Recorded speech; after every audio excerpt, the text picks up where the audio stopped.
हम लोग श्रीमद् भागवतम के दूसरे स्कंद के 8वें अध्याय के 8 और 9वें श्लोक को देख रहे हैं। आप जान रहे हैं कि परीक्षित महाराज अब प्रश्न कर रहे हैं और प्रश्न पहले भी किए थे और अब और भी प्रश्न कर रहे हैं। और कल क्या प्रश्न किए थे? यद धातु मतो ब्रह्मन् देहारंभो अस्य धातु भी यदृच्छया हेतु नावा भवन्तो जानते यथा। यद अधातुमत, जो अधातुमत है अर्थात जिसका इस शरीर से में स्थित धातुओं से कोई संबंध नहीं है। हे ब्रह्मांडार्थ, हे ब्राह्मण सुखदेव गोस्वामी, देह आरंभ अस्य धातु भी, अस्य मतलब इस जीव का जो अधातुमत है, जिसका भौतिक संबंध शरीर के भौतिक तत्वों से कोई मतलब नहीं, उसके इस देह आरंभ का इसको यह धातुओं से बना हुआ देह कैसे आरंभ हुआ, उसका देह इस धातुओं से बना हुआ पंच महाभूत से बना हुआ देह उसका कैसे प्राप्त हुआ, क्या कैसे प्राप्त हुआ? मतलब आगे कहते हैं यदृच्छया हेतु ना वा, क्या बिना किसी कारण के यदृच्छया हुआ या किसी हेतु अविद्या काम कर्म के कारण हुआ? किस कारण से हुआ? भवन्तो जानते यथा, जिस प्रकार से आप जानते हैं वैसा आप मुझे वर्णन करें। तो यहां तो अब 7वें श्लोक में जीवात्मा और उसके देह के संबंध में बात हुआ और ये उपाधि से युक्त जीवात्मा के बारे में बात है। ये शरीर उपाधि है जिसमें कि जीव अपनी पहचान कर रहा है, उसके बारे में बात करना कि इस जीव जो है जो कि दिव्य है उसको यह देह कैसे प्राप्त हो, भौतिक देह कैसे प्राप्त हो। तो इसमें कोई संदेह नहीं है कि जीवात्मा को का ये जो बद्ध जीव है उसका देह भौतिक है। लेकिन लोग सोच सकते हैं और लोग सोचते ही हैं सामान्यतः कि भगवान का देह भी भौतिक है और यह भगवान के प्रति सबसे बड़ा अपराध है। इस स्वयं श्रीमद् चैतन्य महाप्रभु ने प्रकाशानंद सरस्वती को कहा, भगवान के दिव्य रूप को निराकार कहना या उसको भौतिक मानना यह भगवान के प्रति सबसे बड़ा अपराध है। तो इसका भक्ति से बहुत बड़ा संबंध है। अगर भगवान का देह निराकार है तो भक्ति का तो कोई मतलब ही नहीं। कैसे भक्ति करेंगे निराकार की? भक्ति या प्रेम तो किसी आकार व्यक्ति से किसी व्यक्ति से किया जा सकता है। और दूसरी बात कि भगवान का देह भौतिक है तो भगवान अब समाप्त। भगवान कहाँ रहे? क्योंकि भौतिक देह तो समाप्त हो जाता है। तो भौतिक देह तो नित्य हो नहीं सकता है। ना सतो विद्यते भावो न भावो विद्यते सतः। जो वस्तु भौतिक है उसकी सत्ता कभी रहती नहीं, तो परिवर्तनशील है। तो जीव भगवान का शाश्वत सेवक कैसे रहेगा? तो आप देख रहे बहुत सी बातें इसमें उलझ जाएंगी कि भगवान का स्वरूप है क्या? क्या भगवान का भी देह भौतिक होता है? यहां पे जीवात्मा अपने कर्मानुसार विभिन्न प्रकार के देहों को प्राप्त करता है। ऐरावत का देह और मेरा देह में अंतर है कि नहीं? या इसी जगत में हाथी के देह में और मेरे देह में अंतर है? तो व्यक्ति अपने कर्मानुसार अपने अपने माप का देह पहनता है। देह पहनता है मैं कह रहा हूं, क्योंकि देह भी एक ड्रेस है। वासांसी जीर्णानि यथाया विहाय। यहाँ पे सभी के कुर्ते का साइज एक ही है। एम साइज का कुर्ता पहनते सब लोग नहीं, शायद मैं एक्सेल पहनता हूँ, कुछ लोग एम पहनते होंगे, कुछ लोग स्मॉल पहनते होंगे। इनको एक्सेल साइज का सलवार कुर्ता दे दिया गया है तो अब यह तो नहीं आएगा उसको। क्या सभी को यहाँ पे सभी माताएं एक्सेल साइज का ही सलवार कुर्ता पहनती हैं? नहीं, सब अपने शरीर के माप के अनुसार पहनते हैं। तो इस श्लोक में यह कहा जा रहा है कि जो जीव है, बद्ध जीव है, वो अपने माप के अनुसार अपने सीमित देह को धारण किया हुआ है। कुछ ये कैच कर रहे हैं सब लोग? बहुत आसान है, हमारा देह सीमित है। तो क्या भगवान भी ऐसी सीमित देह से युक्त हैं? क्योंकि ऐसा कहा जा रहा है कि जितने भी लोग हैं, आप बोल चुके हैं सुखदेव गोस्वामी की, जितने भी लोग हैं वो भगवान के विभिन्न अंगों में स्थित हैं। तो ऐसी प्रतीति हो रही कि भगवान भी जीवात्मा की तरह भौतिक देह को धारण करने वाले हैं, जबकि सुखदेव गोस्वामी ऐसा कहे नहीं थे। वो तो यही स्थापित करते हैं कि लोग कल्पना करते हैं, कुछ योगी जन ऐसी कल्पना करते हैं कि पाताल हेतस्य पादमूलम, ऐसी धारणा करते हैं कि पाताल लोक भगवान का चरण है। पाताल लोक भगवान का चरण ऐसा है नहीं। भगवान की स्थिति दिव्य है, लेकिन जो लोग भगवान के दिव्य स्वरूप की धारणा नहीं कर सकते, उनको समझाने के लिए, उनको शुद्ध करने के लिए, उनके चित्त को शुद्ध करने के लिए इस धारणा को बोला जाता है। ये शाश्वत धारणा नहीं है, ये आप लोग सुन चुके हैं। और एक और बात यहाँ पे रुचिकर है कि जैसे मेरा देह सीमित है, तो मेरे पिता का क्या उत्तर है? सीमित है। तो उनके पिता का सीमित है, उनके पिता का सीमित है। तो ऐसे करते करते जिस भी आकार वाले व्यक्ति की हम धारणा करेंगे, उसके बारे में क्या हमारी धारणा होगी कि उसका रूप सीमित है, कोई है। तो ऐसे हम क्या यही धारणा भगवान पे भी आरोपित करें? क्योंकि हम सुनते हैं कि ये जो 14 भुवन हैं वह भगवान के नाभि कमल की नाल में स्थित है, ये सुना जाता है। तो ये नाभि कमल में स्थित हैं, तो अब ये सब तो भौतिक है। या कह लीजिए कि वो कमल ही त्रिलोकात्मक है, तीनों लोकों का स्वरूप, वो कमल का स्वरूप क्या है? वो तीनों लोक उसमें स्थित हैं। तो यह सब तो भौतिक है। बहुत ध्यान से सुनिए, जैसे गुलाब के पेड़ से गुलाब निकला, तो गुलाब भौतिक, गुलाब का पेड़ भौतिक, ठीक है ना? कैच कर रहे हैं लॉजिक? तो ये जो कमल का फूल निकला, उसकी जड़ कहाँ है? गर्भोदकशाई विष्णु के नाभि में। तो और ये कमल जो है भगवान का नाभि कमल, ये त्रिलोकात्मक है, तीनों लोक इसमें स्थित हैं। और तीनों लोग कैसे हैं? भौतिक है। तो भगवान का नाभि कैसी हो गई? भौतिक। तो लेकिन हम सुनते हैं कि भगवान का स्वरूप भौतिक नहीं है। Is it okay? तो इसको क्लियर करने के लिए प्रश्न कर रहे हैं। जरा 1 मिनट हम रुकेंगे, हमारा स्पीकर की व्यवस्था हो जाए। 1 मिनट रुकेंगे। तो मैं यही बात कर रहा था कि लॉजिकली हम सोचेंगे कि अरे भगवान का देह भी भौतिक होगा, क्योंकि उनका जो नाभि कमल है वह भी तो भौतिक है, क्योंकि वह त्रिलोकात्मक है। तो क्या भगवान का स्वरूप भी भौतिक है या नहीं? इस पे वह प्रश्न कर रहे हैं। किस प्रकार से जीव का, भगवान का देह जीव के देह से भिन्न है, ये प्रश्न कर रहे हैं। तो मेरे पीछे बोलिए। आसीद यदुदरात् पद्मं लोक संस्थान लक्षणम, आसीद यदुदरात् पद्मं लोक संस्थान लक्षणम, यावानयं वै पुरुषः इयत्तावयवः पृथक्, यावानयं वै पुरुषः इयत्तावयवः पृथक्, तावन्साव इति प्रोक्तः संस्थावयवानिव, तावान्साविति प्रोक्तः संस्थावयवानिव, आसीद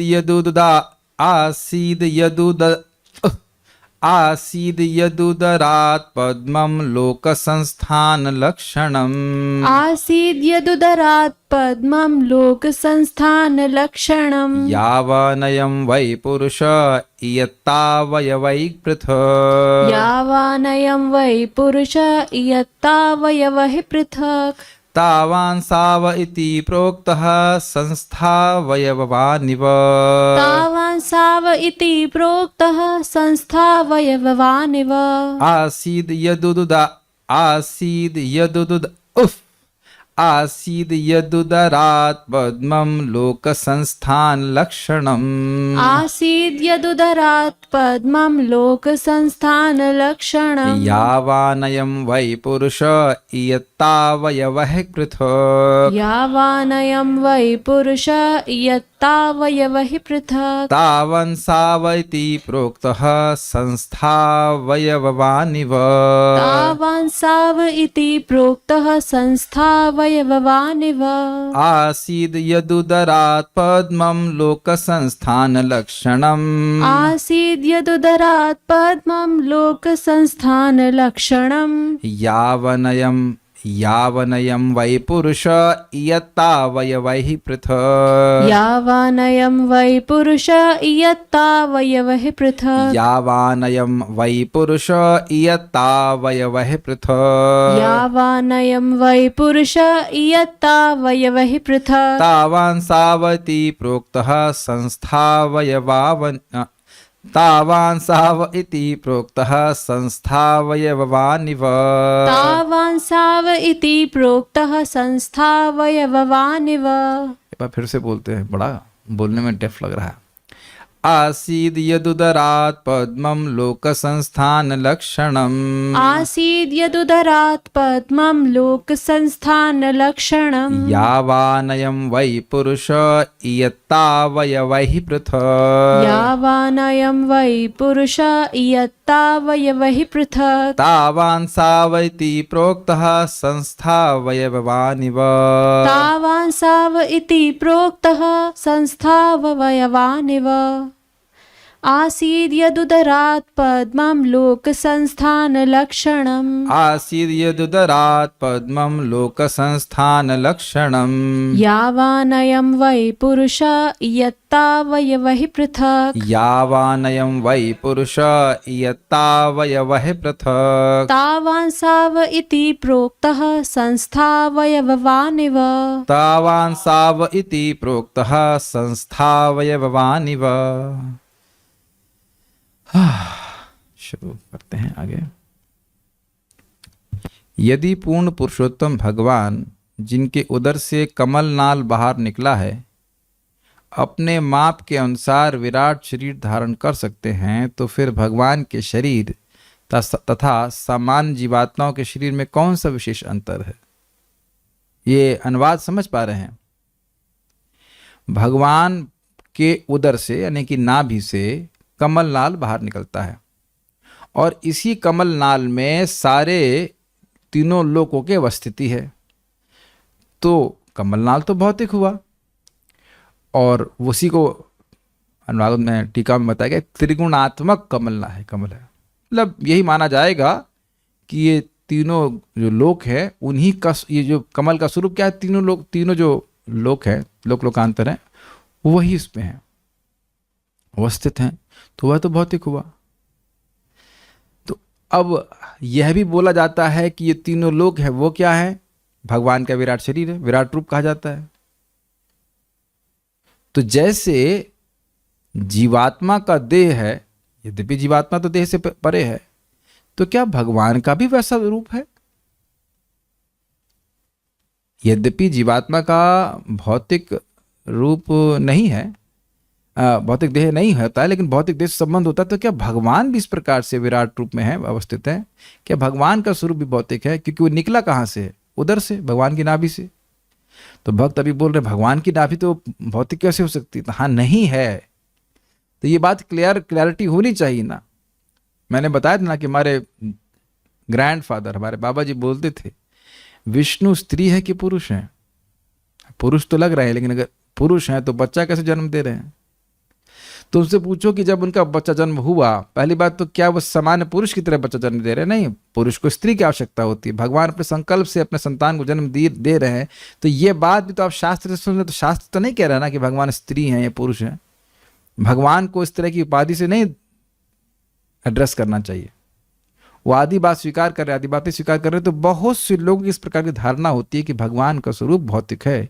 लोग सोचते हैं कि कृष्ण की मृत्यु कैसे हुई। वो ये नहीं समझ पा रहे हैं कि इस तरह का विचार उनकी बुद्धि की मृत्यु का सूचक है। तो ये बात क्लियर करना बहुत जरूरी है कि भगवान का स्वरूप कैसा है। ये प्रथम श्लोक भागवत में वहीं पे स्पष्ट हो रहा है। धामना स्वेन सदा निरस्त कुहकम सत्यम परम धीमहि। भगवान का स्वरूप निज ही अपने प्रकाश से माया को दूर करता है, जैसे कि सूर्य बहुत अपने ही तेज से अंधकार को दूर रखता है। तो कभी भी ये जो धारणा हो रही है कि व्यक्ति सोचे कि भगवान का स्वरूप भौतिक है, तो वह बात गलत है। भगवान का स्वरूप पूरी तरह चिन्मय, इसको क्लियर करने के लिए बोल रहे हैं। एक और बात है कि जीवात्मा को अपने अपने कर्म के अनुसार उसके माप का शरीर मिल जाता है। तो क्या केवल भगवान साइज में बड़े हैं? क्या केवल भगवान साइज में बड़े हैं उनका भौतिक रूप है? यह प्रश्न भी किया जाएगा। यही प्रश्न नारद जी फिर ब्रह्मा जी से करेंगे। अभी देखिएगा आप। अन्वय, अयम पुरुषः, यह जीव, यावान इयत्ता अवयवई है, जिस प्रकार अपने माप के अनुसार, अपने माप के अनुसार मतलब अपने कर्मानुसार उसको जो योनि प्राप्त होनी है उसके माप के अनुसार उसको देह प्राप्त होता है। अवयवई मतलब अवयवों से युक्त होता है। क्या मतलब है? सूर्य में पृथ्वी तत्व कितना है? विवस्वान के शरीर में नहीं है। बहुत अच्छी बात। ब्रह्मा जी के शरीर में नहीं, वो तो केवल बुद्धि तत्व से बना है। अब समझ में आया सबको? जो मछली है वो पानी में आंख खोले चलती है, हम लोग आंख बंद करके भी चलेंगे तो मुश्किल होगा। वो भी समुद्र के जल में। विचार कीजिए, क्या समुद्र के जल में हम आंख खोल करके डुबकी लगा सकते हैं? आप नदी में भी लगाएंगे ना तब भी कठिनाई हो जाएगी, आंखें लाल हो जाएंगी। आप कभी सोचिए ना कि आंख खोल करके मछलियां कैसे रह लेती हैं? कुछ रहस्य होगा, लेकिन हर व्यक्ति का माप अलग अलग है कि नहीं? कुछ कुछ कीड़ों की बहुत सारी आंखें होती हैं। छिपकली, चूहा, बिल्ली, सबके अलग अलग माप दिख रहे हैं कि नहीं? अपने कर्मानुसार जीव विभिन्न योनियों को प्राप्त हो रहा है, उसके अलग अलग साइज हैं और उसके अलग अलग घटक हैं। अब जब भी इसी प्रकार से, जब जितना पृथ्वी तत्व हाथी में होगा उतना हमारे में तो नहीं होगा। इसी जीवन में भी हम देखते हैं कि हमारे माप कुछ कम ज़्यादा होता रहता है। कोई 20-25 किलो कम हो गया तो उसका कुछ कम हो गया।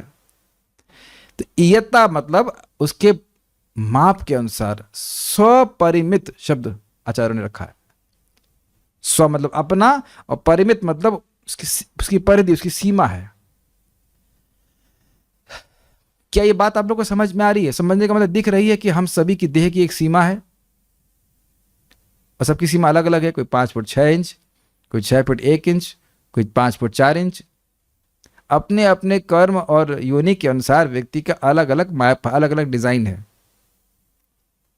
तावन वह, उसी प्रकार निश्चय ही लोक संस्थान लक्षणम, लोकों की रचना जिसमें हुई है वह त्रैलोक्यात्मक। क्या मतलब इसका? संस्थान मतलब स्थिति, जहां पे कुछ वस्तु स्थिति होती है। आप किस संस्था में काम करते हैं, क्या मतलब होगा? हम उस स्थान विशेष में रहते हैं, ये तो है ना संस्था का अर्थ।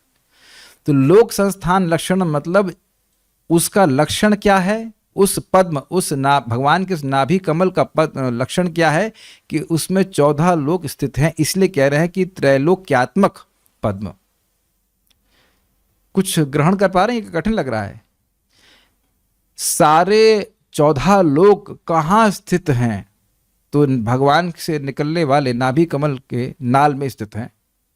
तो वो कमल कैसा हो गया? त्रैलोक्यात्मक, तीनों लोकों के, उसका स्वरूप ही तीनों लोकों से बना हुआ, ये अर्थ है। जैसे हम कहें कि हमारा देह कैसा है? पंचभूतात्मक, पंच महाभूत से बना हुआ है, पृथ्वी जल वायु अग्नि आकाश से। आत्म मतलब स्वरूप। तो हमारे शरीर का स्वरूप क्या है? हमारे शरीर का स्वरूप क्या है? पृथ्वी मोस्टली पृथ्वी, लेकिन पृथ्वी जल वायु अग्नि आकाश है। तो मैं कहूं कि सूर्यदेव के शरीर का स्वरूप क्या है? तो कहेंगे तेजात्मक, अग्नि से बना हुआ है, उसमें जल तो नहीं हो सकता है, जो हम लोग समझ रहे हैं। अच्छा, भूत प्रेत का कैसा शरीर होता है? तो प्राय सूक्ष्म शरीर होता है। हाँ, आकाश, हाँ वो कह सकते हैं आकाश हो, आकाश ही लगता है। आकाश मन बुद्धि अहंकार तो रहता ही है और आकाश तो रहता होगा। वी हैव नॉट मच, बहुत गति नहीं है, कुछ बिल्कुल गति नहीं कि क्या होता है, लेकिन इतनी बात है कि पृथ्वी जल वायु उसमें नहीं होता है। ये शब्द समझ पा रहे हैं? त्रैलोक्यात्मक, ये इस पद्म का विशेषण है। लोक संस्थान लक्षणम पद्म। ये जो भगवान के नाभि कमल है वो कैसा है? त्रैलोक्यात्मक है, क्योंकि सारे 14 लोक इसी में स्थित हैं। तो कहेंगे आप 3 लोक बोल रहे हैं। 3 लोक का मतलब 3 प्लैनेटरी सिस्टम्स, लेकिन हैं 14 लोक। तो 14 लोक लोकांतर जो हैं वो इसी नाभि कमल में अवस्थित हैं। तो इसलिए इसका स्वरूप क्या है? तो ये 14 लोकों से बना हुआ, ऐसा कहा जाएगा। इधर तो बहुत खराब रिस्पांस आ रहा है। आप लोगों को कुछ समझ में आ रहा है कि नहीं? देखिए, विराट रूप के बारे में खूब मेहनत करके समझाया गया था, तो अब वहाँ क्लास छोड़ दिए हैं या नहीं वहाँ समझे हैं तो आप कैसे कहा जाए बताइए। याद भूल सब भूल गए। पातालम हितस्य पादम मूलम, भगवान के चरण कमल पाताल लोक हैं, वो सब इस कमल नाल में ही स्थित हैं जो भगवान के नाभि कमल से निकली। ये बातें और क्लियर होंगी जैसे भी हम आगे इस स्कंद को पढ़ेंगे। ठीक है, तो इसी प्रकार से निश्चय ही जो नाभि कमल है, जो कमल का फूल है, वह त्रैलोक्यात्मक है। यत उदरात, जिन भगवान के नाभि कमल से, समझने का प्रयास कीजिए, नाभि कमल से ये कमल का फूल निकला है। नाभि को भी, नाभि का भी कमल के आकार की है, कमल के पत्ते के आकार की है।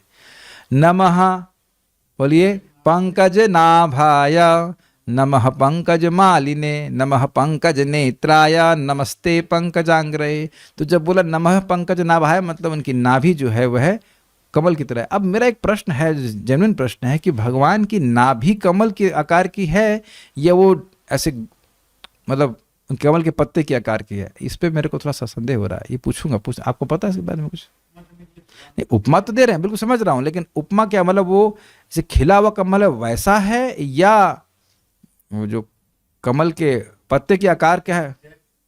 नहीं, डेप्थ तो है, लेकिन देखिए इसे भगवान की आंखें कमल के पत्ते कैसे बोली जा रही है, वो भी स्पष्ट समझ आ रहा है। कमल के पत्ता नहीं, सॉरी, कमल के फूल का जो पंखुड़ी है लेकिन उसके आकार की है।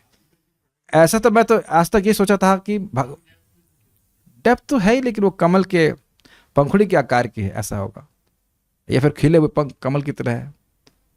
जो भी हो, लेकिन उनको नाभि कमल का कह रहा है। उदरात मतलब, अब देखिए उदर का मतलब पेट होता है, लेकिन एग्जैक्टली पेट से नहीं, पेट में जो स्थित उनका नाभि है वहां से उदर है। ठीक है,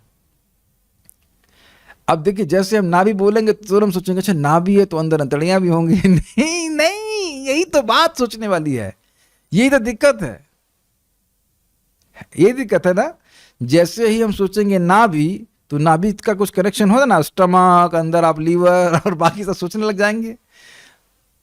जो नाभि है तो लीवर नहीं होगा। लेकिन आज तक तो हम कभी, आप लोग सुने कभी भगवान का लीवर, भगवान का पेट, या भगवान का स्प्लीन या पैनक्रियास?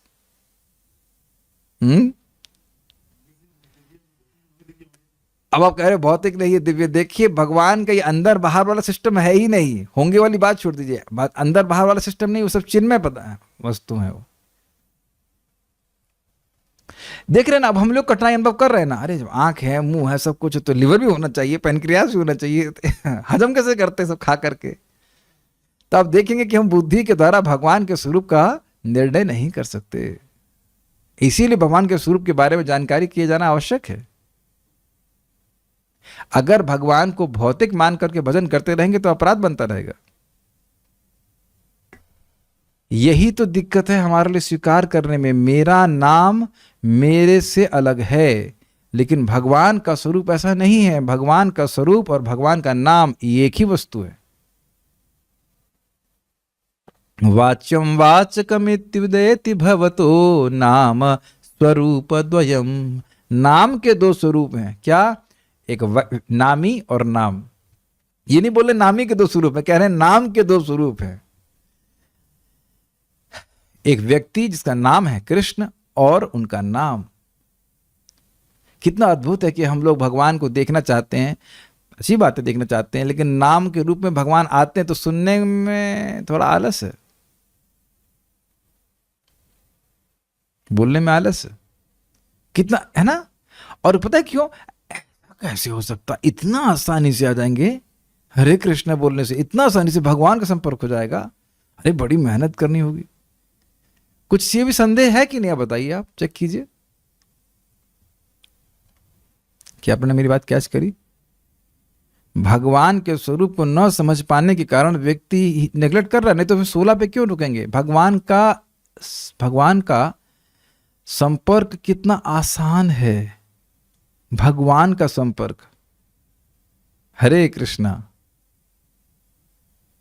हरे कृष्णा, लेकिन व्यक्ति विलंब कर रहा है इस जगत में। प्रभुपाद कहते हैं, why you focus so much on seeing, why not on hearing? Hearing Krishna is seeing Krishna, Krishna is absolute. आप इतना देखने में क्यों फोकस करते हैं? भगवान को सुनना और भगवान को देखना ये एक ही बात है। और ये आगे भक्तों ने बोला है कि जैसा जो सुख भगवान के श्रवण कीर्तन में है वो तो भगवान के स्वरूप में भी नहीं है, ध्रुव महाराज बोलते हैं। तो मैं ये सब बातें क्यों कह रहा हूं? भगवान के स्वरूप में क्लैरिटी ना होने के कारण, स्पष्ट धारणा ना होने के कारण लोगों में गलत धारणाएं हैं और भगवान की उपासना में भी अपराध कर सकते हैं। इसलिए आवश्यक है ये प्रश्न करना कि भगवान का स्वरूप कैसा है। तो कह रहे यद उदराद, जिन भगवान के नाभि कमल से आसीत अर्थात उत्पन्न हुआ। क्या उत्पन्न हुआ? वह नाभि कमल जो कि त्रैलोक्यात्मक है, वह भगवान के नाभि कमल से उत्पन्न हुआ, वह कमल का फूल।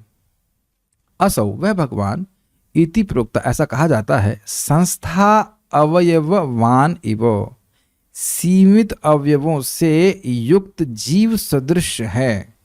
तो फिर पृथक जीव और भगवान किस प्रकार से भिन्न है?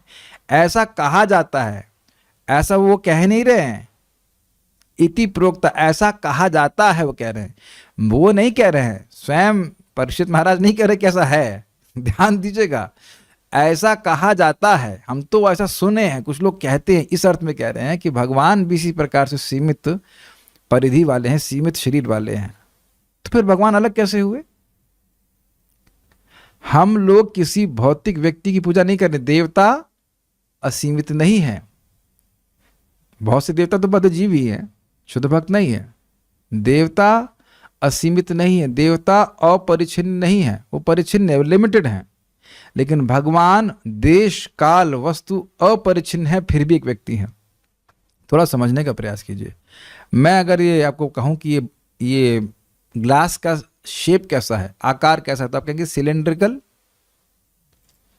अब मैं कहूं कि इस माइक का ऊपर वाला भाग कैसा है, तो कहेंगे गोला आकार। स्पष्ट है। तो चश्मा भी मेरा समझ रहे हैं आप। हर वस्तु का जिसका मैं नाम ले रहा हूं उसके आकार को आप क्यों पकड़ पा रहे हो? क्योंकि उनकी एक लिमिटेशन है। सब लोग समझ रहे हैं इस बात को? इस रूम में व्याप्त रोशनी का क्या आकार है? कोई कह दे कि रूम में व्याप्त, लेकिन वह रोशनी का आकार नहीं है। जल का आकार है। आप अगर देख नहीं सकते, इसके अंदर आप धारणा कर सकते हैं कि जो जल है वह भी सिलेंड्रिकल है, क्योंकि वह इस ग्लास में है। लेकिन क्या आप यह कहेंगे कि ये रोशनी का आकार भी इस रूम के बराबर है? क्योंकि रोशनी निराकार है, इसलिए हम धारणा कर पाते हैं कि कोई वस्तु अगर तो इसलिए हम ऐसी धारणा करते हैं कि कोई वस्तु असीमित है तो उसका आकार नहीं होगा।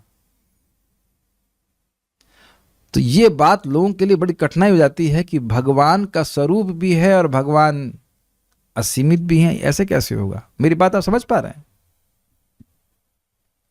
तो ये कठिनाई है, क्योंकि उन्होंने भौतिक रूप की धारणा करी है। भौतिक रूप में ये लिमिटेशन है कि अगर कुछ उसका आकार है तो वो लिमिटेड होगी। अगर कोई वस्तु सीमित होगी तभी ना आकार होगा, लेकिन वह भौतिक अवधारणा है, भौतिक कंसेप्शन है। लेकिन भगवान का स्वरूप है और वह असीमित भी है, जैसा कि भगवान ने माता यशोदा को दिखाया। वो छोटे से हैं लेकिन सारे ब्रह्मांड उनके अंदर हैं। आप समझ ही रहोगे मैं क्या कहना चाहता हूं। जो इस जगत में स्वरूप की सीमितता है, लिमिटेशन है, परिच्छिन्नता है, वह भगवान के स्वरूप में नहीं है। एक साथ भगवान सब जगह विद्यमान है। गोलोक एव निवसति अखिलात भूतो, गोलोक पे निवास करते हैं फिर भी सबके हृदय में है। ठीक है। तो इसलिए भगवान के स्वरूप के बारे में वो पूछ रहे हैं। मुझे लगता है हम 2 श्लोक कर पाएंगे, लेकिन श्लोक थोड़ा कठिन है, तो इसलिए हम एक ही श्लोक लेंगे। आसीद यद उदरात पद्मम। आसीत मतलब बभूवः, प्रकट हुआ। क्या प्रकट हुआ? कहां से प्रकट हुआ? तो कह रहे हैं जिनके उदर, पेट से, अर्थात नाभि कमल से प्रकट हुआ। क्या प्रकट हुआ? पद्म। पद्म मतलब वो कमल।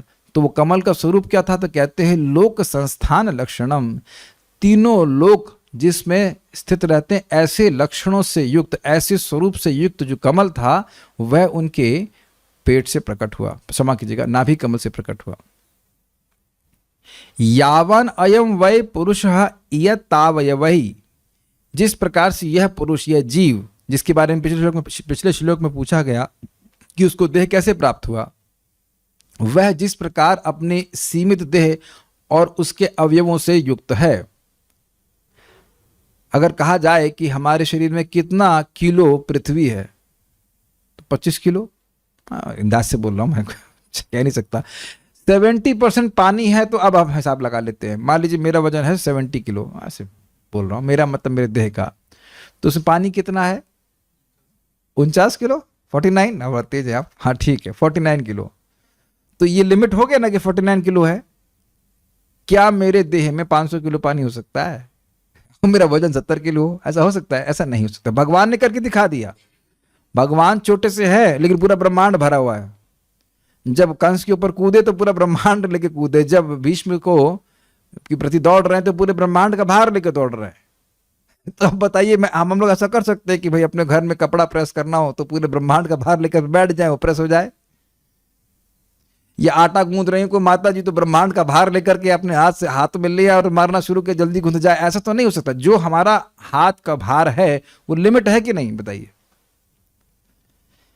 भगवान ने कितना अद्भुत दिखाया। मार रहे हैं जब असुरों को, तो लग रहा है कि पहाड़ उनके ऊपर मार रहा है, और अपने भक्तों से वो आदान प्रदान कर रहे हैं, तो उनको लग रहा है कोमल कमल जैसा है।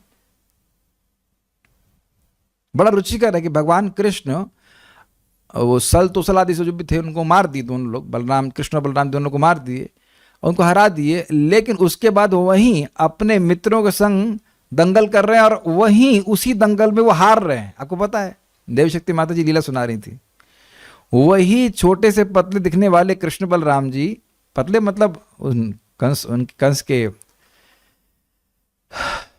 मल्ल योद्धाओं के तुलना में, उनको मार के खत्म कर दिए, उनसे नहीं हारे। लेकिन उन्हीं के सामने उसके बाद जब ये दोनों सब मर गए, तो जब सारे मल्ल योद्धा मर गए, तो भगवान अपने ही मित्रों के संग खुशी में फिर से युद्ध, मतलब वो कर रहे हैं, मल्ल युद्ध कर रहे हैं। मल्ल युद्ध नहीं कर रहे हैं, मतलब कुश्ती कर रहे हैं, और उनसे हार जा रहे हैं। तो ये दिखाने के लिए देखो, हमारे दोस्त भी तुम्हारे मल्ल योद्धाओं से अधिक बलवान है। भगवान ऐसे अद्भुत है कि नहीं? तो भगवान का स्वरूप भी तो हाँ, उसका कह रहे पृथक। क्या ये भगवान इससे अलग है, इस जीव से अलग है जो अपने सीमित अवयवों से युक्त, देह से युक्त है? तावान असौ, असौ मतलब क्या? तावान मतलब वह, तावान का अर्थ लिया गया था वैसा ही असौ मतलब ये भगवान भी इति प्रोक्त, ऐसा कहा जाता है कि संस्था वयवानिवह, कि वह लिमिटेड अवयवों से युक्त हैं। तो क्या वह भी, तो फिर अलग कैसे हुए भगवान, पृथक कैसे हुए भगवान? ये प्रश्न है इनका। तो प्रश्न समझ में आ रहा है ना? ठीक है श्रीधरी। इससे पहले सुखदेव जी कह चुके हैं कि जीव के ही समान ईश्वर भी अंगों से युक्त शरीर वाले हैं। ये पहले के अध्याय में कहा गया। जीव और ईश्वर में कौन सा भेद है फिर? इसी अभिप्राय से राजा परीक्षित आसीत इत्यादि 1.5 श्लोक से पूछते हैं कि जिससे लोकों की रचना हुई है वह त्रैलोक्यात्मक पद्म, समझ में आ रहा है? त्रैलोक्यात्मक पद, जिस पद में तीनों लोक अवस्थित हैं, भगवान के नाभि सरोवर से उत्पन्न हुआ है। जिस तरह यह संसारी जीव अपने सीमित अंगों से युक्त होता है, उसी तरह ईश्वर भी अपने सीमित अंगों से युक्त होते हैं क्या? ऐसा जोड़ना चाहिए। ईश्वर के अंग भी मनुष्य के अंगों के समान है क्या? अतएव ईश्वर के मनुष्य से कौन सी भिन्नता है? अब तो समझ में आ गया होगा, तो सही समझा रहा था। नहीं समझ में आया? ये टीका नहीं समझ में आई? मैं तो पढ़ गया, इतनी देर से यही तो समझा रहा हूं। भगवान, ये समझ में आया कि ये 1.5 श्लोक कैसे हैं? श्लोक को देखिए। आसीद यदुदरात पद्मम लोक संस्थान लक्षणम 1, यावनयम वै पुरुषा इयत्तावयई पृथक 2, और तावा नसावती प्रोक्ता संस्थावयवानिवा। 3 पंक्तियां हैं। तो सामान्यतः श्लोक 2 पंक्ति वाले होते हैं, तो 3 पंक्ति के हिसाब से क्या होगा? 3/2, 1.5 हो गया। पहले तो ये गिन लीजिए कि 1.5 श्लोक है। ऐसा नहीं सोचना था कि ये श्लोक और अगले का आधा श्लोक, नहीं, इसमें 1 श्लोक प्लस आधा श्लोक है। 3 पंक्तियां दिख गई ना? ठीक है, तो ये तो बात ये हुई। दूसरी बात क्या अब क्या हो रही है जो हम तो अभी तक समझा रहे हैं, आप समझने का प्रयास कीजिए। वह नाभि कमल से उत्पन्न होने वाला कमल, उसमें तीनों लोक हैं, तो वह भौतिक है और वह सीमित भी है क्योंकि ब्रह्मांड के अंदर है, और वह भगवान का एक अंग जैसा नहीं हो गया। जैसे मान लीजिए ये मेरी उंगली है तो इस पॉइंट से उगी हुई है, तो भगवान की नाभि कमल भी से कमल उत्पन्न हो गया, तो वह भी तो उनका एक अंग जैसा हो गया कि नहीं? तो वो तो लिमिटेड लग रहा है, वो तो लिमिटेड है। उसी से सूचित हो रहा है कि भगवान के, और ये भी बोला गया है कि जितने भी लोकांतर हैं वह भगवान के अंगों पर अवस्थित हैं, तो इससे तो प्रतीति हो रही है कि भगवान का शरीर भौतिक है। तो बस बड़ा ही है क्या भगवान? क्या केवल केवल भगवान बड़े शरीर वाले हैं और उनका शरीर भौतिक है या वह पृथक है? ये प्रश्न है। सारार्थ दर्शनी यह वर्णन किया गया कि जीव के ईश्वर का देह उसके तुल्य ही है, तो फिर भगवान जीव से किस प्रकार भिन्न है, अर्थात क्या विशेषताएं हैं, इस आशय से पूछते हुए आसीद इत्यादि 3 पंक्तियों में यह प्रश्न पूछा गया है। जीव का ईश्वर, जिसने जीव को ये विभिन्न देह प्रदान किए हैं, क्या वह ईश्वर भी भौतिक देह से युक्त है? यह प्रश्न किया जा रहा है। जिन भगवान के उदर द्वारा कमल प्रकट होता है, उदर मतलब नाभि कमल, उसको त्रिलोक्यात्मक कहा गया है, किंतु इन भगवान को परिमित अंगों से युक्त लौकिक पुरुषों से भिन्न बताया गया है। यद्यपि भगवान जीवों की समान अवयवों अर्थात उपयुक्त रूप से मोटे, पतले, लंबे तथा छोटे कर, चरण आदि अंगों से संपन्न है।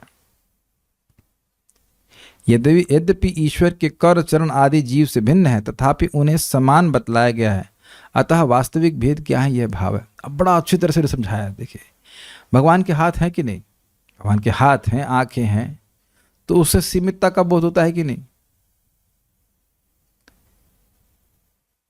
ऐसा वर्णन किया गया है कि भगवान के चरण कमल आदि हैं, तो चरण बोलते ही आपको लिमिटेशन का धारणा होगी कि एक आकार है।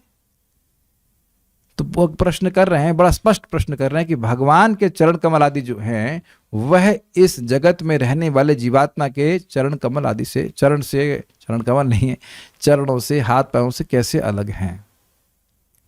ये आप लोग सोच रहे हैं कि इतना सब इस पे फोकस करने की क्या जरूरत है? क्योंकि देखिए, मायावादी लोग बार बार इसी बात को बोलते हैं कि वो समझ नहीं पाते हैं कि कोई वस्तु अगर असीमित है तो उसका आकार कैसे है।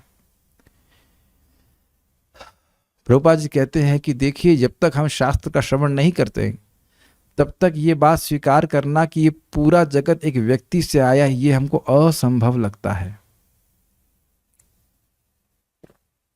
इस जगत में भी मान लीजिए, अब यहाँ जीलिया यूनिवर्सिटी में आप जाते हैं और हम सुनते हैं कि नारायण सेठ नाम है ना उनका, ये पूरी यूनिवर्सिटी उनकी है, तो स्वीकार करने में थोड़ा कठिन लगता है। और मैं कहूँ कि अब ये पूरा शहर किसी व्यक्ति का, तब किसी व्यक्ति से मिले आज तक जिसका शहर पूरा हो? मतलब मिलने की बात कर रहा हूँ, आज तो राजा लोग होते ही थे। अच्छा चलिए, ये तो खाली होने हवाने की बात है, और मैं कहूँ ये सारा शहर उसके देह से आया, तब विश्वास करेंगे आप? व्हाट? पूरा भुवनेश्वर, पूरा मथुरा, वृंदावन या दिल्ली किसी एक व्यक्ति से आई है? Please raise your hand if you can accept it. Delhi एक व्यक्ति से आई है? पूरी यमुना, वो जो विशाल जल से युक्त गंगा जी हैं, और वो हिमालय, और पूरा उत्तराखंड, आप लोग विश्वास करेंगे कि जो उत्तराखंड के सारे पर्वत हैं वो एक व्यक्ति से आए हैं? व्हाट?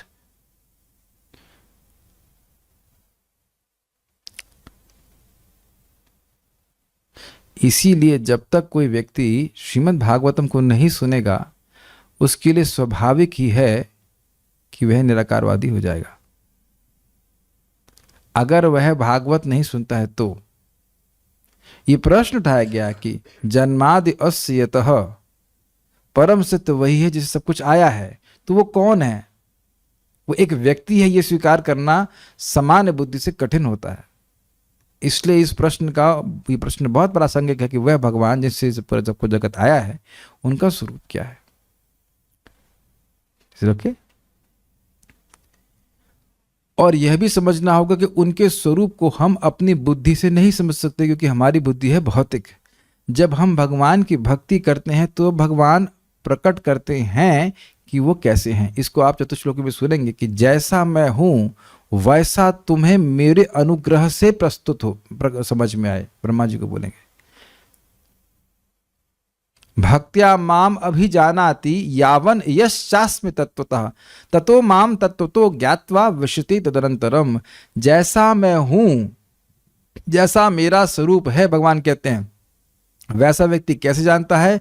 बुद्ध या नहीं, भक्त या भक्ति के द्वारा जानता है, क्योंकि भगवान ऐसे भक्त के हृदय में उस ज्ञान को प्रकाशित करते हैं जो कि आध्यात्मिक है। कुछ समझ रहे ना बात? ठीक है। तात्पर्य यहां यह ध्यान देने की बात है कि महाराज परीक्षित कितनी बुद्धिमानी से भगवान के दिव्य शरीर के विषय में ज्ञान प्राप्त करने के लिए अपने गुरु से प्रश्न करते हैं। इसके पूर्व कई बार कहा जा चुका है कि भगवान ने कारणोदकशायी विष्णु के सदृश विराट शरीर धारण किया। ये आवाज अजीब बार बार चेंज हो रही है ना, इसका क्या कारण है? स्वरूप क्यों चेंज हो रहा है इसका?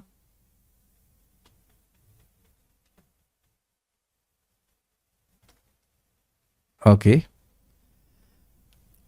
तो भगवान ने कारणोदकशायी विष्णु के रूप में शरीर धारण किया, तो वो कैसा रूप है? बहुत बड़ा रूप है अपने माप के अनुसार, जिनके रोमकूप से ही असंख्य ब्रह्मांड आते हैं। गर्भोदकशायी विष्णु के शरीर से निकले कमल नाल के शीर्ष पर कमल पुष्प होता है, जिससे ब्रह्मा उत्पन्न होते हैं।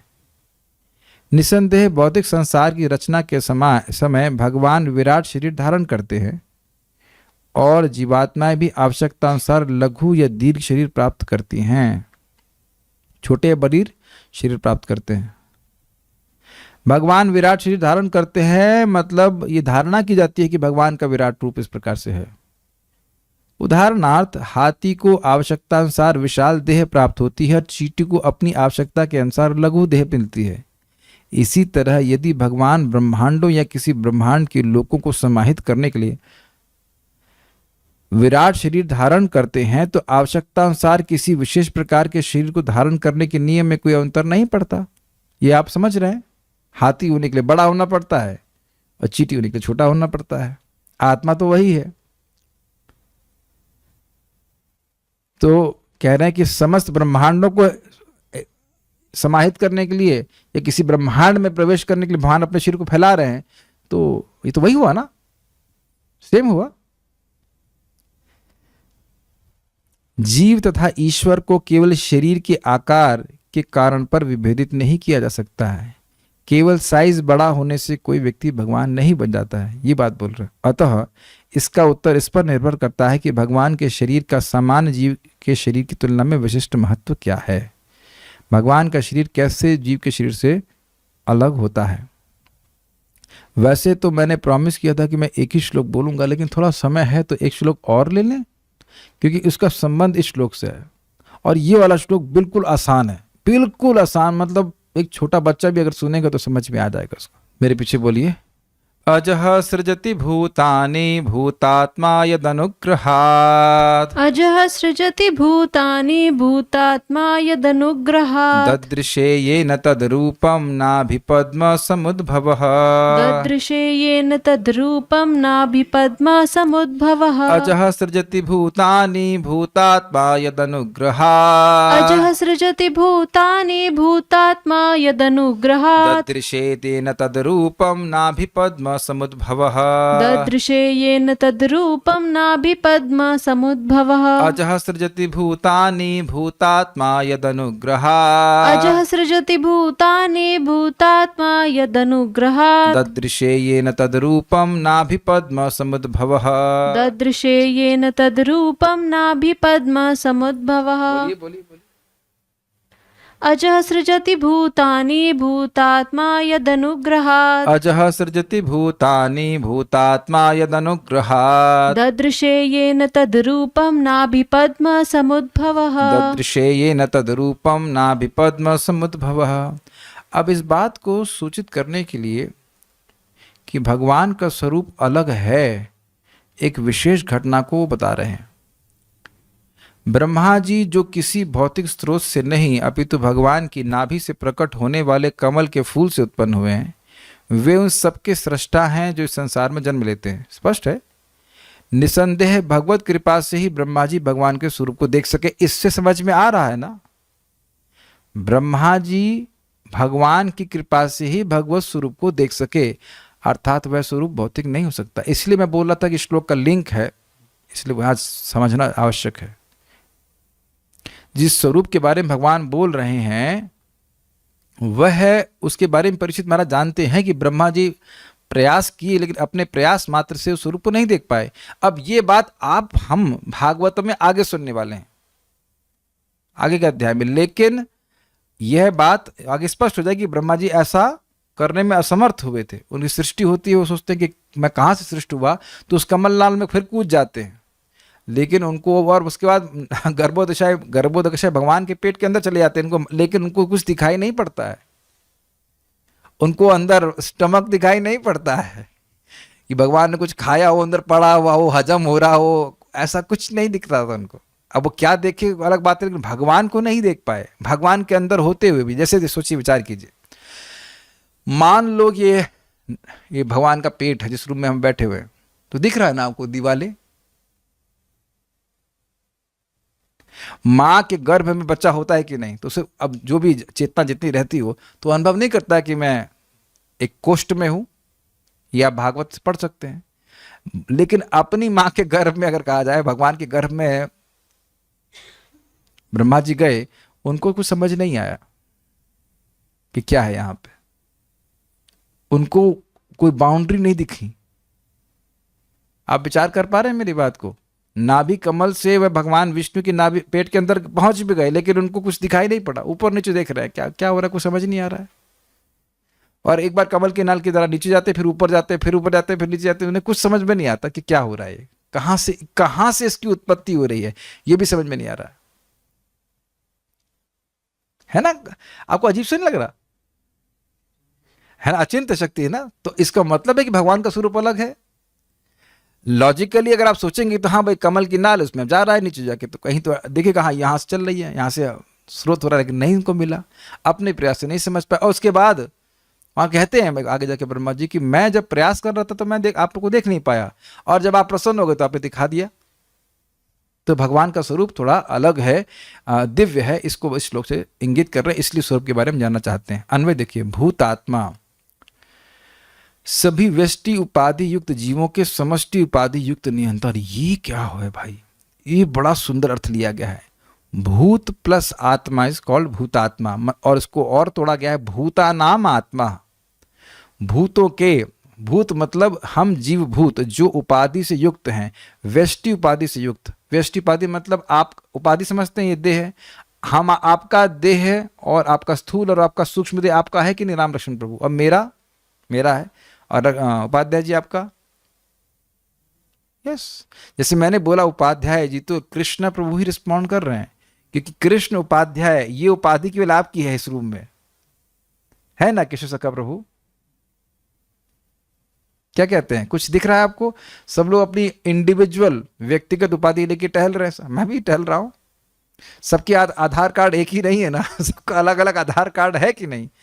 और हम सब जीव समूह को एक साथ ब्रह्मा जी के रूप में बोला जाता है, ब्रह्मा जी का शरीर ऐसे कहा जाता है। तो क्या कह रहे हैं कि वह सभी जीवों के जो व्यक्तिगत उपाधि से युक्त है, उनके वो आत्मा है, कंट्रोलर है। कैसे कंट्रोलर है? विधि का विधान, जैसा ब्रह्मा जी लिख दिए हैं वैसे सबको कर्म भोगने पड़ते हैं। ठीक, सभी के शरीरों की सृष्टि करने वाले ब्रह्मा जी हैं। तो कह रहे हैं भूतात्मा अजह, ये जो भूतात्मा शब्द है ये अजह अर्थात ब्रह्मा जी का विशेषण है। अजह मतलब जो अ से जन्मे हैं, अ मतलब विष्णु, और अजह का एक अर्थ है कि जो अजन किसी भौतिक वस्तु से जन्मे नहीं है, ये अर्थ। भूतात्मा अजह नाभि पद्म समुद्भव, यानी कि सभी जीवों के नियंता, व्यष्टि उपाधि युक्त जीवों के नियंता ब्रह्मा जी भगवान के नाभि कल से उत्पन्न होकर यद अनुग्रहात, जिन भगवान की कृपा से भूतानि सृजति, जीवों की सृष्टि करते हैं। जीवों की सृष्टि करते हैं मतलब उनके कर्मों के अनुसार उनको विभिन्न शरीर प्रदान करते हैं। ये ना उन ब्रह्मा जी के द्वारा तद रूपम ददृशे, भगवान के उस रूप को देखा गया। उनके अनुग्रह से ही भगवान को देखा गया, तो उस रूप की, वह रूप किस प्रकार से जीवों के भौतिक शरीर से भिन्न है उसको मैं देखना चाहता हूं। समझ पा रहे हैं? अजह सृजति भूतानि, जो ब्रह्मा जी जो ब्रह्मा जी जीवों की सृष्टि करते हैं, जीवों की सृष्टि का समझ ही रहे हैं, जीवों को देह प्रदान करते हैं। क्यों? भूतात्मा, क्योंकि वह सभी जीवों के स्वामी हैं, नियंता हैं।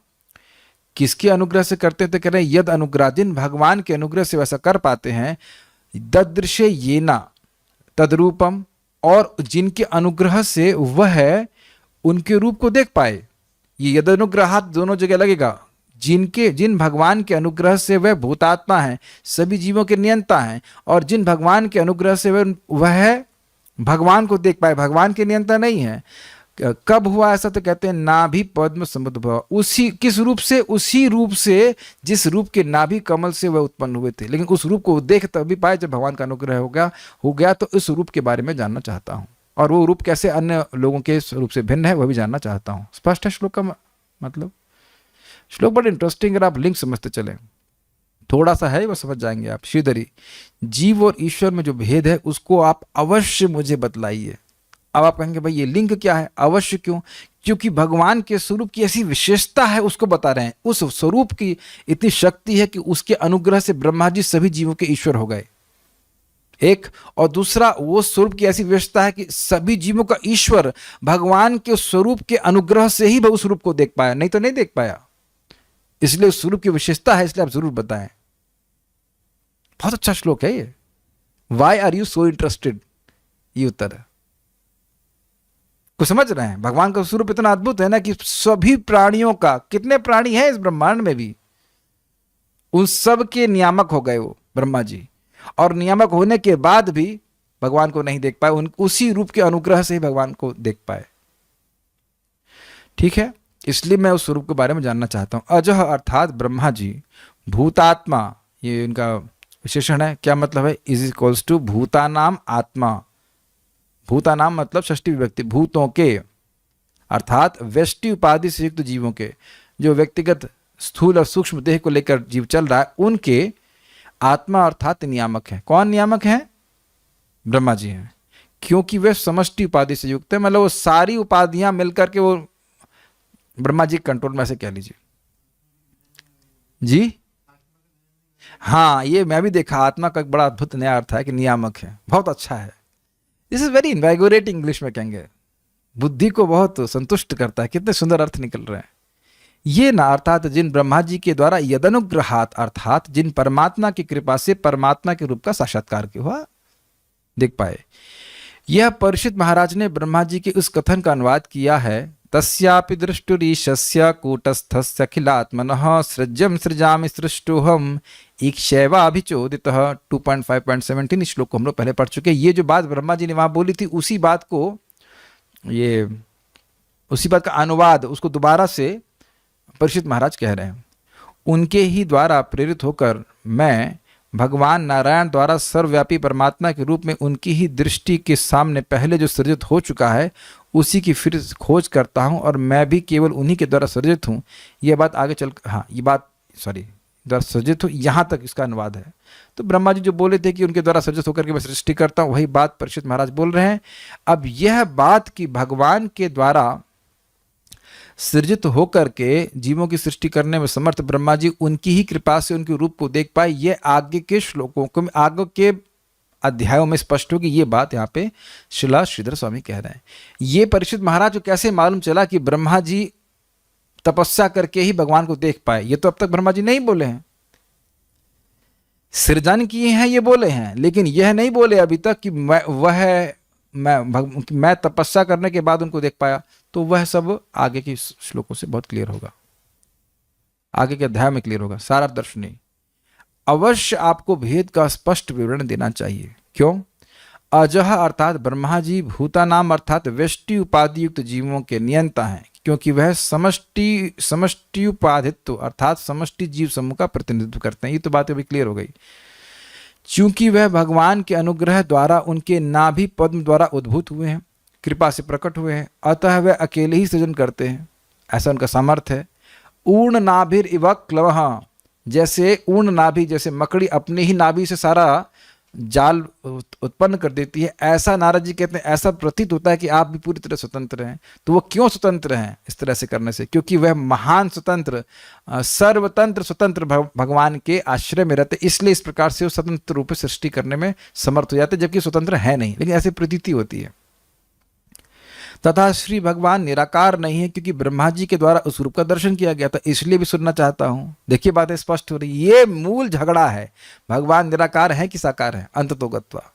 तो भागवत में इस प्रश्न के द्वारा स्थापित हो जाएगा कि नहीं, भगवान का तो रूप है। अगर रूप नहीं होता तो ब्रह्मा जी ने देखा क्यों? और वह रूप भौतिक नहीं है, क्योंकि भौतिक होता तो ब्रह्मा जी का सामर्थ्य से परे नहीं हो सकता है। क्यों? क्योंकि सारे जीवों के वह है कंट्रोलर है। जितने भी भौतिक रूप हैं उनकी सृष्टि इस ब्रह्मांड में ब्रह्मा जी करते हैं। तो वह अगर भगवान का रूप भौतिक होता तो ब्रह्मा जी की रेंज के बाहर नहीं होता। तो अब उनके अनुग्रह से वह रूप ब्रह्मा जी को दिखा, ये बात तो संगत नहीं बनती। लेकिन ये बात हम सुने हैं कि भगवान के, मतलब परीक्षित महाराज कह रहे हैं कि हम सुने हैं कि भगवान के अनुग्रह से ही ब्रह्मा जी देख पाए, तो इसका मतलब है रूप भौतिक नहीं है। तो आप इसके भेद को अवश्य बताइए कि वो कैसा रूप है, कैसा रूप है। कितना सुंदर सब बातें हैं ना श्लोकों की। ठीक है। एवं यद्यपि ब्रह्मा जी अजन्मा हैं, तथापि वे भगवान की नाभि में स्थित पद्म से उद्भूत हुए हैं। तो क्या श्री भगवान का रूप ब्रह्मा जी के भौतिक शरीर के तुल्य है अथवा भिन्न है? भगवान ब्रह्मा जी का शरीर हम जानते हैं बुद्धि तत्व से बना है, और बुद्धि तत्व है मटीरियल। और हम सुन रहे हैं कि भगवान के नाभि कमल से उत्पन्न हुए हैं। तो भगवान की नाभि कमल फिर समझ में आ गया ना? ये तो आप लोग स्पष्ट देख रहे हैं कि जिन तत्वों से हमारा शरीर बना है, उन्हीं तत्वों से, बिल्कुल उन्हीं तत्वों से हमारे पिता का शरीर बना था। या इसमें कोई संदेह है? कुछ ये उदाहरण, मेरी बात को सुन करके आप इसकी विषय की गंभीरता को समझ रहे हैं? क्या मन में कभी आया कि मेरे पिता का देह मेरे देह से अलग होगा, अलग तरह से बना होगा? कभी आया मन में? आप समझ रहे हैं ना, कठिन प्रश्न हो गया।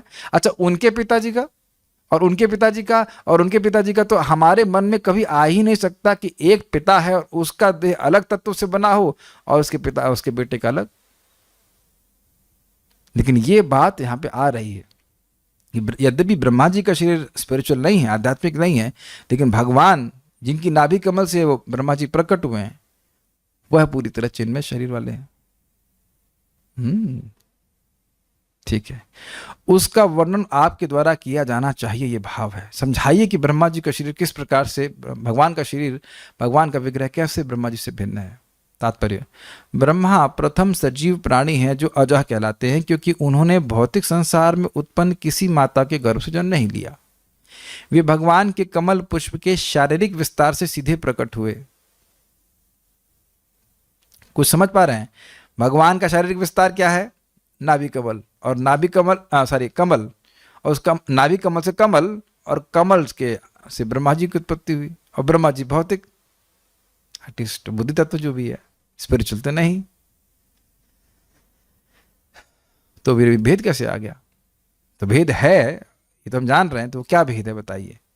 इस प्रकार यह स्पष्ट नहीं हो पाता कि भगवान तथा ब्रह्मा के शरीर एक ही तरह के हैं या भिन्न भिन्न है। स्पष्ट है? अब एटलीस्ट टॉपिक क्लियर हो रहा है।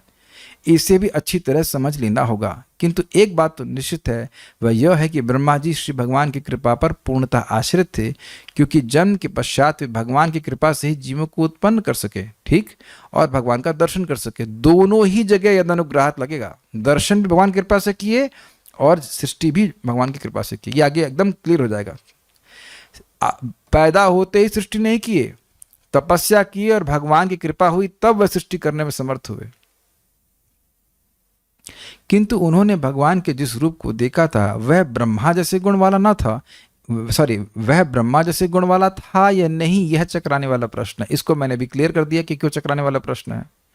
इसलिए महाराज परीक्षित इसके उत्तर को श्रील सुखदेव गोस्वामी से स्पष्ट कर लेना चाहते थे। कठिन प्रश्न महान लोगों से किया जाता है, और जैसे सुखदेव गोस्वामी की भूरी तेजस, महान तेजस से युक्त हैं, वो इस बात को क्लियरली समझा देंगे।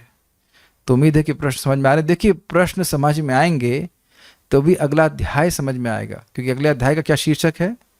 Bhagavatam answering by citing the lord's version, English में तो ऐसे कहा गया है, हिंदी में क्या कहा गया है पता नहीं। हिंदी में एक मिनट रुके जाए, हिंदी में क्या कहा गया है?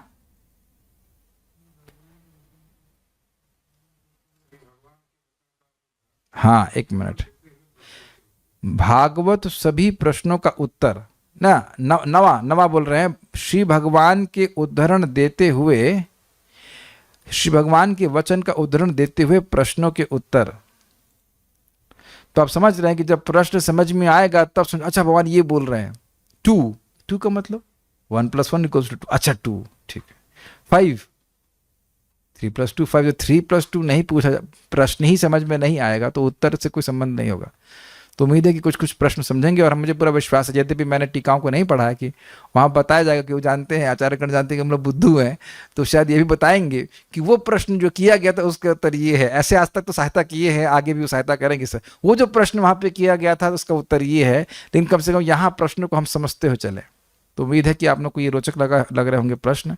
आगे हम परीक्षित महाराज के प्रश्नों को कल सुनते चलेंगे। आप लोगों का कोई प्रश्न यहाँ पे है नहीं, सो विल स्टॉप हियर। आपका प्रश्न, माइक दीजिए प्रभु जी को। हाँ कोई बात नहीं, पूछ लीजिए, क्लास आगे पीछे को भी चलेगी, पूछ लीजिए। इसका मतलब आप सुन रहे हैं आप। गुड, उसको निकाल दीजिए। हाँ ठीक है, बोलिए, माइक ऑन कीजिए। हरे कृष्णा। जो गीता के अभी 4 श्लोक एक साथ ले रहे हैं आप, उसका आपने कंपेयर किया था 2-8-6 से, कि वो भी जैसे संशय खत्म हो, भगवान जब चरम में पहुंच जाते हैं तो वो योगी की जो परम अवस्था है, स्वरूप लक्षण जो उसके कंपेयर किए थे, कि भक्ति की जो परम सीमा है 2-8-6 में जो हाँ। उससे कुछ कंपेयर किया था। लेकिन जब हम छठा अध्याय पढ़ रहे हैं, यहाँ पे जरूरी नहीं है कि भक्ति हो, हमने भक्ति से डिफरेंट किया, लेकिन वो तो हम योगी की कर रहे हैं, वो तो परमात्मा का ध्यान कर रहा है, अभी साकार रूप का कर नहीं रहा है। तो परमात्मा का रूप साकार रूप है, परमात्मा का रूप निराकार कहाँ है? वहां आप देखिए भगवत गीता में बड़ा, पहले बात हम प्रश्न, पहले आपका श्लोक हमने क्या बोला था, क्वेश्चन, हाँ मुझे भी जरा रिपीट करना है। क्वेश्चन क्या है, मैं 2.86 क्या बताया था? अच्छा, बात ये हुई थी, धौतात्मा पुरुषः कृष्ण पादम मूलम न मुंचति मुक्तः सर्व परिक्लेश पान्तः स्वशरणम था। क्योंकि भक्त को जब वह इसका हृदय पवित्र हो जाता है तो भगवान की भक्ति करने से इतना सुख मिलता है कि उसका मन कहीं और नहीं जाता है। और हमने सुना था भगवद गीता का श्लोक था, सुखम आत्यंतिकम यत्तद् बुद्धि ग्राह्यम अतीन्द्रियम वेत्ति यत्र न चैवायम स्थितश्चलति तत्वतः। तो तत्व में स्थित होकर के उसको आत्यंतिक सुख की अनुभूति होती है, इस कारण से वो तत्व से यानी आत्म रूप से नहीं हटता है। ये हमने बैलेंस किया था इस तरह से बता करके। हाँ फिर बताइए प्रश्न में, माइक पे बोलिए। जो ध्यान कर रहा है योगी है, उसको भक्ति योग से कंपेयर कैसे कर सकते हैं? वो तो भगवान को देख रहा है, ये परमात्मा को देख रहे हैं। देखिए समझने का प्रयास कीजिए। भक्त यह नहीं कह रहे हैं कि उसको सुख भक्ति योग के बराबर मिल रहा है, ये नहीं कहा जा रहा है। खाली इतना बोला जा रहा है कि वह व्यक्ति जो अष्टांग योग का अभ्यास कर रहा है, पहली बात देखिए वहां भी कुछ भक्ति के ट्रेसेस हैं, एलिमेंट्स हैं, क्योंकि देखिए वहां पे बोला है भगवान ने युक्त आसीत मत पर मत संस्था शांति निर्वाण परमा मत संस्था अधिगच्छति। एक मिनट रुकिए, वो श्लोक हम स्पष्ट बताएंगे। गीता का श्लोक है, कैसे बैठना चाहिए। समम काया शिरो गिर्वम धारयन अचलम स्थिरः। 15 नहीं 14 13 14 में बताया गया। यस, समकाया शिरो ग्रीवम धारयन अचलम स्थिरः संप्रेक्ष्य नासिकाग्रम स्वम दिशश्चानवलोकयन् प्रशांतात्मा विगतभीर ब्रह्मचारी वृते स्थितः मनः संयम्य मच्चित्तो युक्त आसीत मत पर। सीधे बैठो, आपको नहीं बोल रहा हूँ, बोल रहे हैं कि सीधे बैठो, सांस को ध्यान, सांस को ठीक रखो, उसके बाद नाक के अग्रभाग में देखो, लेकिन केवल नाक के अग्रभाग पे देखने के लिए नहीं बोल रहे हैं। उसके बाद कह रहे हैं मन को संयमित करने के लिए मत चित्ता, चित्त को मुझ में लगाओ, तो निराकार में ध्यान करे तो भगवान नहीं बोल रहे। होता देखिए, थोड़ा समझने का प्रयास कीजिए। जो परमात्मवादी है वह भगवान का दर्शन तो करते हैं और दर्शन करना भी चाहते हैं, लेकिन उनका भगवान से ममता नहीं होती है, इसलिए वैसा सुख नहीं मिलता है, लेकिन उनको जगत से विरक्ति और भगवान में अनुरक्ति होती है। Is it okay? पहले ये समझ लीजिए, जगत से पूर्णतः विरक्ति, वो जगत पे नहीं फंसने वाले। और भगवान में पूर्णता आसक्ति। तो जब पूर्णता आसक्ति तो भगवान को तो नहीं छोड़ेंगे, तो उस अर्थ में कंपेयर किया गया था। लेकिन दास रस आदि के द्वारा जब जीव भगवान का दर्शन प्राप्त करता है तो उसको भगवान से विशेष ममता होती है। तो जगत से विरक्ति और भगवान में आसक्ति, यह एलिमेंट तो दास रस में भी है, लेकिन ममता भी है भगवान से, तो ममता के कारण और अधिक सुख मिलता है। इसकी व्याख्या हम लोग चैतन्य चरितामृत में महाप्रभु की शिक्षाओं के संबंध में भी हम लोग करे थे, रूप गोस्वामी, सनातन गोस्वामी को, और सनातन गोस्वामी की शिक्षाओं में सब बातें आई हैं। और ये बहुत इंपॉर्टेंट, दास से तो जो सुख भक्त को मिलता है वैसा सुख नहीं मिलता है एक परमात्मावादी को। लेकिन आप यह भी नहीं कह सकते कि मतलब वो वापस भौतिक जगत में चला जाएगा, तो भौतिक जगत में चला नहीं जाएगा, भगवान के चरण कमलों में स्थित रहेगा, भगवान के ध्यान में स्थित रहेगा। इस अर्थ में एक तुलना की गई थी कि जैसा एक योगी को सुख मिलता है वैसा ही सुख भक्त को नहीं मिलता, भक्त को और अधिक सुख मिलता है। लेकिन भगवान, वह जैसे एक योगी, अष्टांग योगी जो कर रहा है, भगवान को देख करके जगत में वापस कभी नहीं जाता, भगवान का ध्यान नहीं छोड़ता है, ऐसे ही उस अर्थ में उस तरह से उपमा बिठाई गई थी कि भक्त भी भगवान के चरणों को नहीं छोड़ता है। लेकिन भक्त को जो सुख प्राप्त होता है वह तो परमात्मावादी को नहीं प्राप्त हो सकता है जब तक भगवान में ममता नहीं है। जितनी ममता भगवान में उतना अधिक सुख मिलेगा। भाई जितना दास रस के उस भक्त को सुख मिल रहा है उससे अधिक सुख साक्य रस के भक्त को मिलता है, क्योंकि ममता और बढ़ जाती है। तो लेकिन दोनों को सुख मिल रहा है ना। माइक पे बोलिए, माइक पे बोलिए, ऑन तो कीजिए। क्या कि जो दास से दुख मिल रहा है वो परफेक्ट सुख है, उसको ये नहीं कमी महसूस हो रही है। हाँ, उसी तरह से नीचे वाले को भी, जो शांत में है उसको भी सुख है, उसमें संतुष्ट है। तो जगत से विरक्ति तो दोनों में बराबर है ना, और भगवान में आसक्ति भी है, लेकिन आसक्ति का लेवल और बढ़ता चला जा रहा है। लेकिन वो छोड़ नहीं रहा है। ऐसा नहीं कि परमात्मावाद स्पष्ट लिखा है, स्थितस् चलति तत्वतः, वह आत्मस्वरूप से कभी च्युत नहीं होता। ऐसा नहीं कि वो वापस भोग में पड़ जाएगा। परमात्मा साकार है या निराकार है? आप लोगों में से कोई बता सकता है? परम पिता परमात्मा निराकार, आप कौन से कैंप में हैं? अरे परमात्मा कौन है? क्षीरोदकशय विष्णु साकार है ना। नहीं तो ये श्लोक में कैसे बोल रहे हैं? मनः संयम्य मत चित्तः, निराकार में चित्त कैसे लगाएंगे? युक्त आसीत मत परः। हाँ, भगवान परमात्मा तो है ही साकार, ब्रह्म निराकार है, परमात्मा साकार है। कठिनाई जानते क्या होती है? जो परमात्मावादी हैं वो भगवान के रूप को देखते हैं, लेकिन अंततः तो भगवान के रूप में लीन होना चाहते हैं। ऐसा नहीं कि भगवान के रूप को देखते ही नहीं है, लेकिन उनकी अंततः का जो सिद्धि है वो गड़बड़ ये है कि भगवान में वो लीन होना चाहते हैं। ये दिक्कत है। माइक पे पूछिए, आध्यात्मिक जगत में तो है ही नहीं। अरे भाई, परमात्मा आध्यात्मिक जगत में नहीं है, लेकिन परमात्मा हृदय में तो है ना, एक व्यक्ति के रूप में। जो मेरा कॉन्सेप्ट है मुझे आप समझने का प्रयास कीजिए। परमात्मा भौतिक आध्यात्मिक जगत में क्यों नहीं है? आप बताइए, माइक पे बताइए। सूक्ष्म शरीर में जब तक आत्मा है, भौतिक जगत में जब तक रहते हैं, आत्मा जब फ्री हो जाती है। लेकिन क्यों रहते हैं? आत्मा के साथ हमेशा साथ देते हैं भगवान, इसलिए। क्यों? दो शब्द बोलिए, क्यों रहते हैं? परमात्मा के दो कार्य हैं, क्यों क्या करते हैं? अनुमंता। Very good. उपद्रष्टा अनुमंता, जीव की इच्छाओं को देखते हैं और उसको सैंक्शन करते हैं कि भोग सकता है। आध्यात्मिक जगत में परमात्मा की जरूरत ही नहीं है, सब लोग अच्छा ही काम करते हैं। अरे कृष्ण की सेवा ही करते हैं ना, तो उसमें उपदेश देने, उसको देखने की और सैंक्शन करने की जरूरत है, करो सेवा। अब हरे कृष्णा करने में भगवान को सैंक्शन देने की जरूरत है? तो अच्छा काम है। आध्यात्मिक जगत में परमात्मा की जरूरत नहीं है, इसलिए वहां पे वो परमात्मा नहीं रहते। लेकिन यहाँ पे हैं, तो यहाँ पे रहते हैं। निराकार रहता है कहीं?